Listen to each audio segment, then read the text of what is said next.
Hi,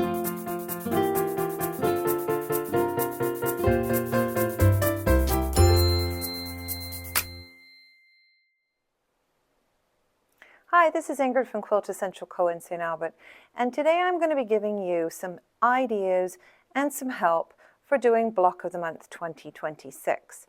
So we're using the 2 peaks in 1 ruler with creative grids, and I want to show you kind of my sort of take on it because I know that I sew slightly differently so that I can give as much fudge factor as possible. And these are the tips and the tricks that you will need for doing your blocks for the year. So come and sew those with me.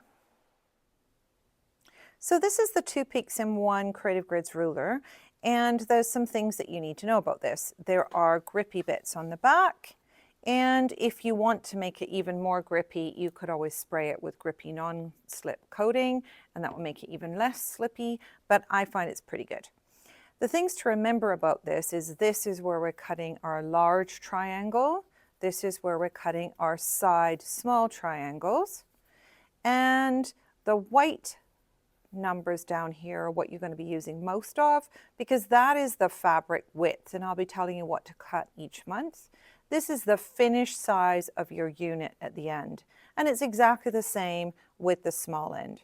So that's how that goes. I'm going to show you how to make things and how to cut them with some fudge factor, but that's basically the ruler. It comes with instructions. I suggest you do not throw those out because you're going to be using those once in a while. And I also made you a tips and tricks sheet. This is the first part of it, which gives you all the colors and the names of the different things that we're using this year. So if you signed up for Puff, these are what all the names of the fabrics are. This is Flourish and this is Wistful.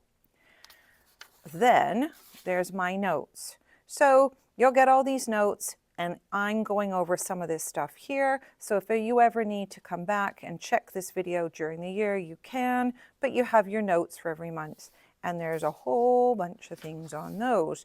So that's for you to work with me.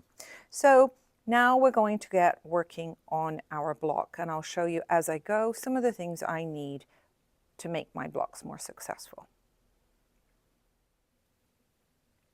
So when you're going to sew, make sure that you're ready. If you're doing your more blue ways like Flourish, you could use gray thread. If you're doing something like Puff or Wistful, you might want the beigey thread. And so wind up your bobbins. Make sure you have a good sharp needle. A number 10 universal or a Microtex number 10 would be great. And so you want to make sure you're sewing with a 1/4 inch. So I like to take 2 2-inch pieces of fabric, sew them with my 1/4 inch foot, and once I have set my seam and then I press those, I'm going to measure, and that should measure 3.5 inches across. If it does, and it does, then you are really good with your 1/4 inch. If you're a bit unsure, you could also put something like this onto your sewing machine. These can be cut and placed on, and as you sew, make sure you can see the little dotted line. This is where your needle is, and this is where your fabric is, but you need to just see the dotted line. If you cover it, you're going too far and you'll have a fat 1/4 inch instead of a scant 1/4 inch. So do whatever it takes to make sure that you have a 1/4 inch that's very good. I like to spray all of the fabrics that you get in the little bag with Flatter, which is Canadian, or Best Press, because it will make the best blocks and the flattest. And if you have a wool mat, a little mini iron as you go, the wool mat makes a big difference to a nice flat block. And now we're going to sort ourselves out. So you might want to make yourself some little labels, A, B, C, so that you can wonder clip those onto the different fabrics in your bag, and make sure you're ready to cut, and we're ready to go. And I'm now going to show you the ruler. So when you're cutting, get out all of your notes, because in our January, February, and our monthly notes, I will always mention, oh, use step 1 or 2 or 3, and it will just help keep you together. We're going to be cutting out, first of all, with the fat end of the ruler, and we're going to be cutting out our large triangle. Look for the white lines on the side for whatever strip size I told you to cut. Once you've cut that, and of course you've best pressed it already, you're going to be cutting your fat triangles. So don't keep any of the selvage or the edge in, and you're going to be cutting up and down your ruler like this, and keep it nice and straight. Make sure you have fabric edge underneath that ruler. Don't put it too far over, don't put it too far, or like make it too small. And here's your line and your blunt edge on here, and you're going to go up and down all the time and cut out as many of your fat triangles as you need. They're quite easy. So when you do your sides, that's a little bit different because you need to have two sides that are opposite. If you look at one of my finished pieces here, one goes one way, one goes the other way. So you need two opposite triangles. So I have stacked my fabrics and they are wrong side together. In every pattern, I'll tell you what to do. Sometimes you'll have a different color with, like a color 1 and a color 2, but make sure they're stacked the way I tell you. Right side up, or wrong sides together. You're using the small end of the ruler and exactly the same strip size again. And the first thing you want to do is just trim this up so it's nice and straight. Once that's trimmed, what I like to do, and this gives you a little bit of fudge factor, is just move the ruler slightly over. Don't go as far as I'm showing you here. This is just an example, but you want a little extra piece of fabric here. 1/8 of an inch or something is good. And then make sure you're on that bottom strip line and the top flat wedge. Cut straight up. Move this over.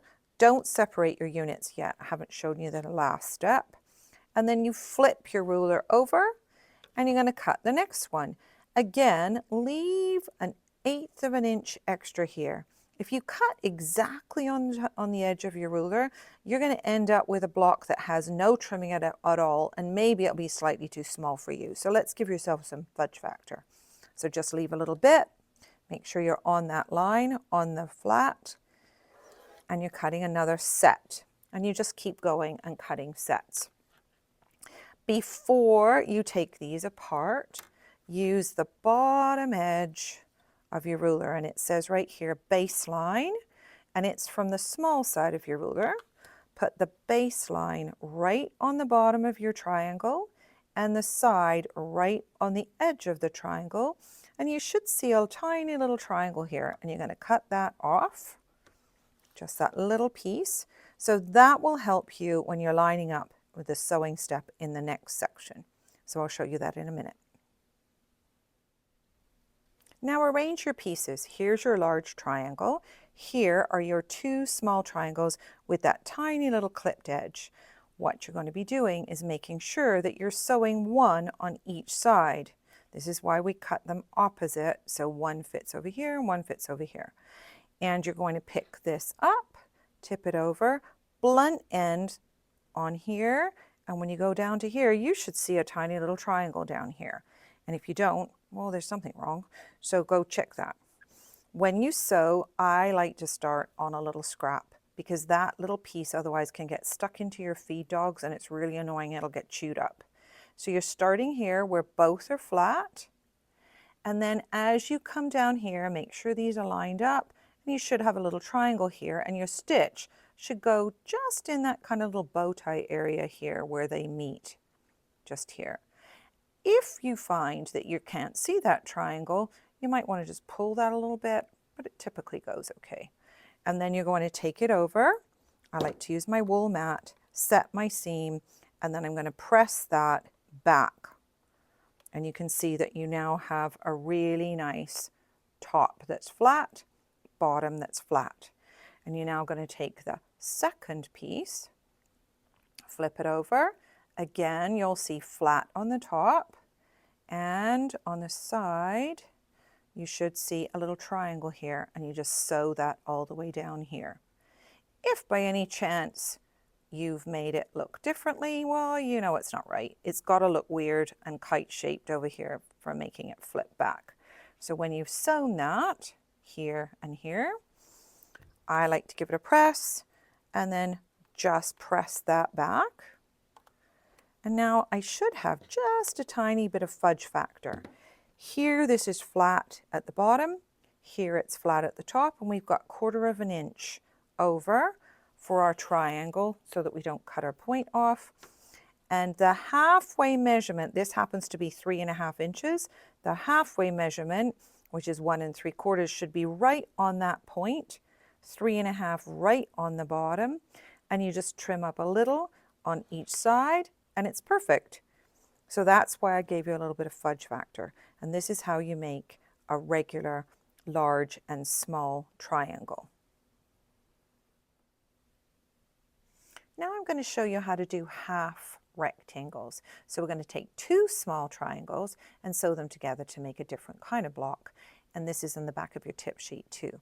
This time I'm placing both of my fabrics and they are both right sides up. And I will always tell you in the instructions what to do, but these happen to be right sides up. Again, I'm lining up my little white line on the bottom.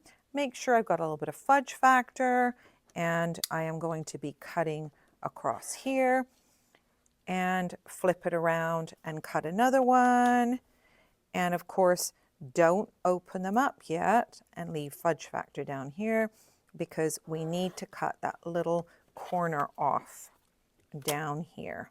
So line that up and cut that off. Just a quick note, if you're left-handed, sometimes you're kind of trying to do the same thing and so it's not always working as well. And my suggestion to you then is turn all of your instructions and all of your things upside down. So then you're going to be cutting from this side instead if you're left-handed, and just keep going, but you're cutting from the other side compared to if you're right-handed. So just turn your instructions upside down. And now we're going to sew them. We clip the edges, and when we place them together, they're going to look like this. You're going to start sewing right here. This is a flat end, and these have little flat ends too. So straight down here, and then when you press and press it back, you will have half rectangles. Now we're going to trim up because we did leave a little fudge factor on either side. So we're going to trim that up, and this should be 2 by 3.5. So my 3.5 is on the bottom. My 2, I got a little bit of trimming up to do. So I make sure that my 1/4 inch line is right on that little edge here where the triangle goes up, the diagonal, and the same over here. And so I can see 1/4 inch is right on my diagonal, 1/4 inch is right on my diagonal. And so then I just need to trim up a tiny bit on either side, and we have a perfect half rectangle. Well guys, if you found this video useful, please leave us a like and click subscribe for future content. This has been Ingrid from Quiltessential Co, and we've been talking about the startup of Block of the Month 2026 with the 2 peaks in 1 ruler. And thanks for working with me today. And if you haven't joined up for the Block of the Month yet, you better hurry up and do that because we're going to have a fun year. And I'll see you soon.